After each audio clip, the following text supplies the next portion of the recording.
আমার বিএনপি নেতৃবৃন্দু জামায়াতের মেয়েদের ছায়া খুলে নিবে বলে দিলাম। এভাবে জামায়াতের নারীর কর্মীদের দিকে কুরুচিপূর্ণ এক আক্রমণাত্মক বক্তব্য করেন বিএনপির এক নেতা।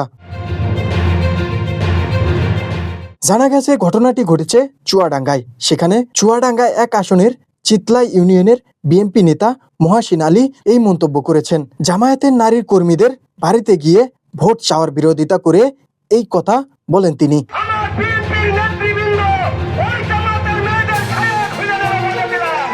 বিএনপির ওই নেতা তার বক্তব্যে অভিযোগ করেন, জামায়াতের মেয়েরা কোরআন শরীফ মাথায় দিয়ে যদি আমাদের মেয়েদের শপথ করতে দেয়, আমার বিএনপির নেতৃবৃন্দু ওই জামায়াতের মেয়েদের ছায়া খুলে নেবে।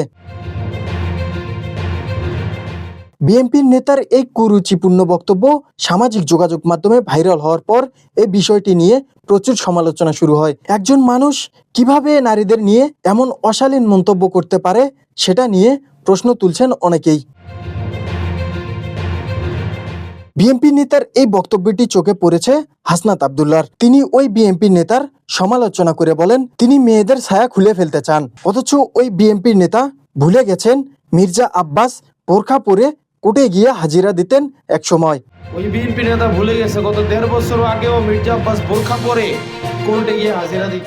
সমালোচকরা বলছেন, এই ধরনের মন্তব্যের জন্যই ভোট কমছে বিএনপির। এই ধরনের নেতারা অতি উৎসাহিত হয়ে এমন সব বক্তব্য দিচ্ছে যাতে মানুষের কাছে তারা গ্রহণযোগ্য হারাচ্ছে এবং দিন শেষে প্রতিপক্ষ সমৃদ্ধ হচ্ছে।